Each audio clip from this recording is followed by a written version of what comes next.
जानते हो इसकी खामोशी का कारण कौन है? थे यही सावन के दिन हरखू गया था हाट को, सो रही बूढ़ी असोरे में बिछाए खाट को। डूबते सूरज की किरणें खेलती थी रेत से, घास का गट्ठर लिए वह आ रही थी खेत से। आ रही थी वह चली खोई हुई जज्बात में, उसको क्या खबर है कोई भेड़िया है घात में।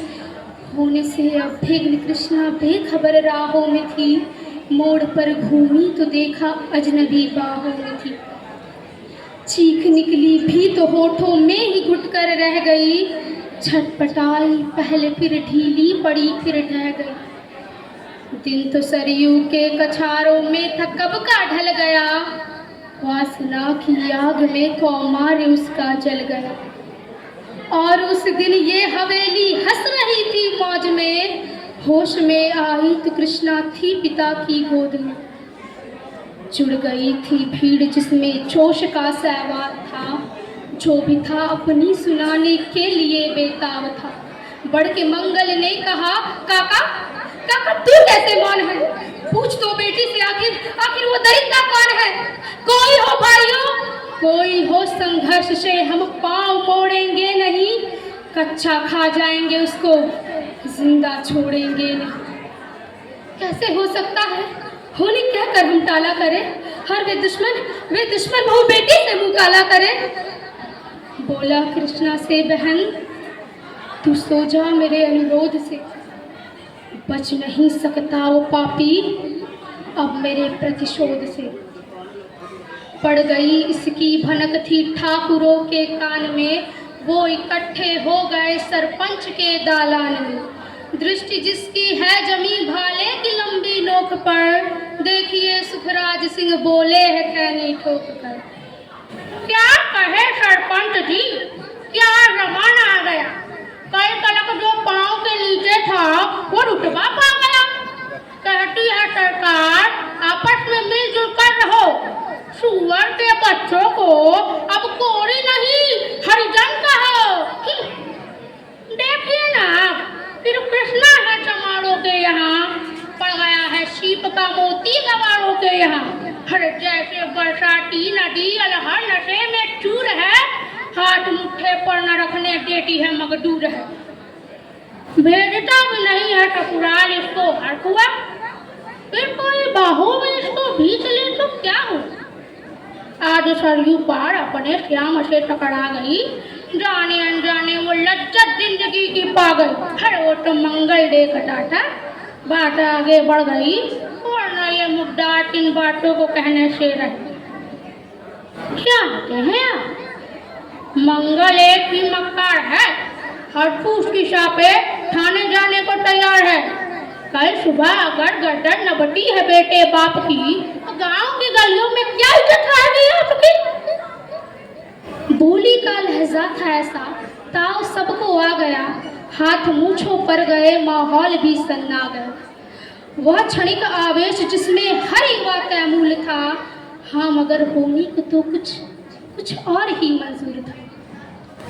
रात आई थी न उस तूफान में वह जोर था, भोर होते ही वहाँ का दृश्य ही कुछ और था। सिर पे टोपी बेत की लाठी संभाले हाथ में, एक दर्जन थे सिपाही ठाकुरों के साथ में।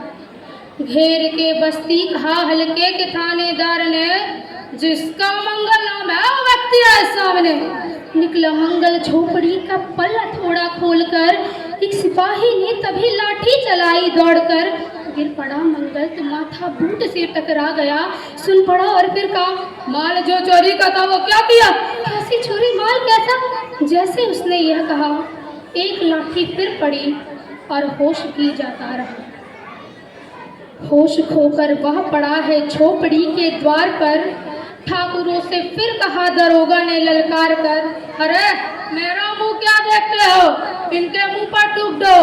अरे आग लाओ, अरे आग लाओ और इनकी झोपड़ी भी फूंक दो। और फिर प्रतिशोध की आंधी वहां चलने लगी, बेसहारा निर्बलों की झोपड़ी जलने लगी। दुधमुहा बच्चा व बूढ़ा जो वहां घेरे में था, वो अभागा दीन हिंसक भीड़ के घेरे में था। झोपड़ी को जलता देख बेहोश थे खोने लगे, कुछ तो मन ही मन मगर कुछ जोर से रोने लगे। कह दो इन पिल्लों को कि घबराए नहीं, हुक्म जब तक मैं न दूं कोई कहीं जाए नहीं। ये दरोगा जी थे, मुंह से शब्द झरते फूल से, आ रहे थे ठेलते लोगों को अपने रूल से। फिर दहाड़ इनको डंडों से सुधारा जाएगा, ठाकुरों से जो टकराएगा वो मारा जाएगा। एक सिपाही ने कहा, साइकिल किधर का मोड़ दे, होश में ना आए मंगल तो कहे तो छोड़ दे। बोला थानेदार, मुर्गे की तरह मत बांध दो, होश में ना आए तो लाठियों में टांग दो। इनको लगता है ठाकुरों से उलझना खेल है। ऐसे पाजी का ठिकाना घर नहीं है, जेल है। लोग अक्सर पूछते रहते हैं मुझसे एक सवाल, कैसा है कहिए ना सरयू पाल की कृष्णा का हाल। उनकी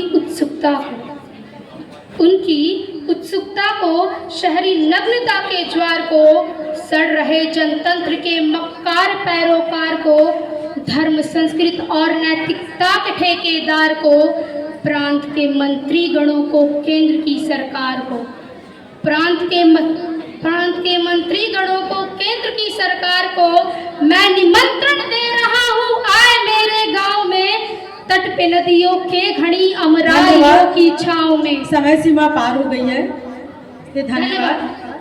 कविता आपकी सुंदर थी, जिससे कि आपने समझा दिया कि हमें निम्न वर्ग के